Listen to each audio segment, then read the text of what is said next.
How to take notes in a class. Let's talk about that.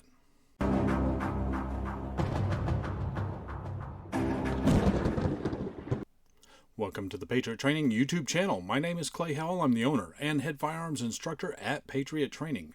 The purpose of this video is to give you some tips and tricks on how to take effective notes in class.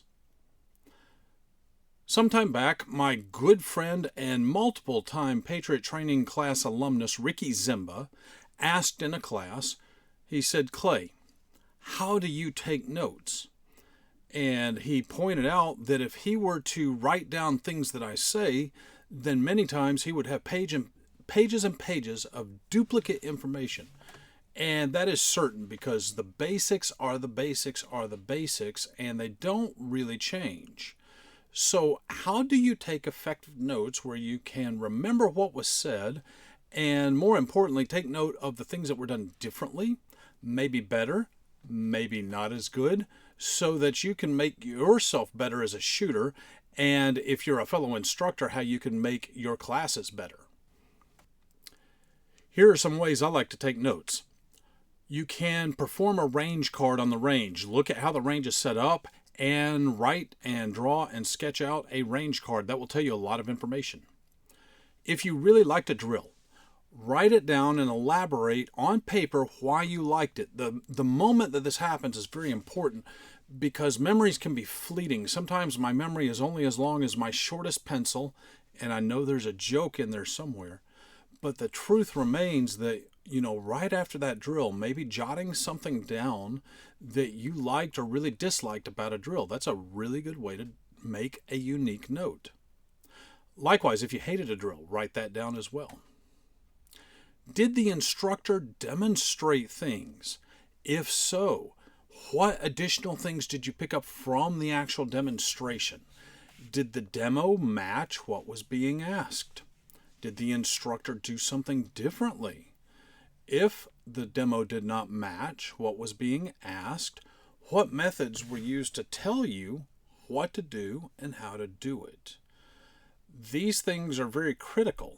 And I give you for example, when I'm teaching a kneeling position, a standard kneeling position as a right-handed or orthodox shooter, I cannot physically sit on my right heel. It's not that it's painful, it's that my knee will not bend enough for me to get down there due to a knee injury that, ironically enough, I sustained in a gun class. So I have to demonstrate left-handed with my left knee down when I'm demonstrating a kneeling position. And I tell the students exactly why I'm not demonstrating it the way I would expect them to shoot it. If you're a right-handed shooter, you should have your right knee down and you should brace with your left hand. That's your support hand. And that's also the knee that should be up. And so I will explain that to students. This is why I'm doing it differently. And here's why. And likewise, if a student has a physical limitation, I encourage them and I welcome them to find ways, experiment, and look for a way to accommodate for that. Part of taking a class is getting coached on becoming more efficient. And more efficient methods are what we're always looking for, or at least we all should be. So many times these efficiencies take the form of error correction. So a couple of things I look for is when correcting errors, did the instructors say something like, don't do X, like don't jerk the trigger? If they said don't do X, did they then offer coaching on what you should do instead? That's a big hint. It is very incomplete to say don't do X unless you tell the student what you want them to do instead. So that could be a very fertile soil for a lot of notes for you, what they told you to do instead. If the coach or the instructor said, hey, do Y, whatever that Y was, did they offer coaching on what you were doing that was not aligned with their suggestion? Did they offer coaching on why you would want to do it differently? That's the big question. Did a question come up in class that demonstrates a popular gun myth? If so, how did the instructor handle that? Did they address it? Did they dismiss it? Both are perfectly fair and legitimate ways of dealing with a myth, but there could be additional information there that could make for a very excellent note. Very insightful. Also, you should answer the who, what, when, where, why, how, and to what extent. If you recall back from high school English, if you knew the answers to those questions, then you knew the topic. So let's talk about those in a little bit more detail. Who? Who attended? Who taught? Who could take this class and benefit from it? Who should not take this class? Who did I like in the class, and who did I want to punch in the face? What? What class did you take? What did you do in class? What were the drills? What were the purposes behind the drills as best you could tell, or based on what the instructor said? What did you learn that you expected to learn? What did you learn that you did not expect to learn? So, in other words, what took you by surprise? What did you see? What did you hear?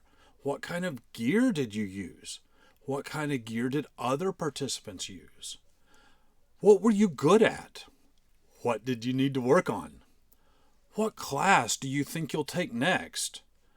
What did you learn from the other students during your interactions with them? Did you go to dinner with the instructor? If so, what did you learn from the instructors or from the other students at dinner? What did you learn from the lecture portions? Where? Where did you come from, and where did you attend? Where did you hear about Patriot Training? Where will you train next? When? When did you hear about the class? When did you decide it was the right class for you? When did you attend? When did you know that you had made the right choice, that defining moment of your class? We as instructors are always looking for that student to have that aha moment. That's what I'm talking about. Why? Why did you train? Why did you choose Patriot Training or whatever other school? My friends, if you write down the answers to just these questions, then you will be well on your way to taking some very effective notes. If, for whatever reason, you didn't get all of those, shoot me an email and I will send you a document with a list of those questions that you should ask so that you can take more effective notes. Folks, that about does it for this video. What did I get right? What did I get wrong? Put it down there below in the comments section. Do you think I missed something? Let me know. Is there another method that you use when taking notes that really helps you? Tell us about it. I'm always open to learn. And I must remind you, you don't have to be a patriot to train, but you do have to train if you want to be a patriot. Take care.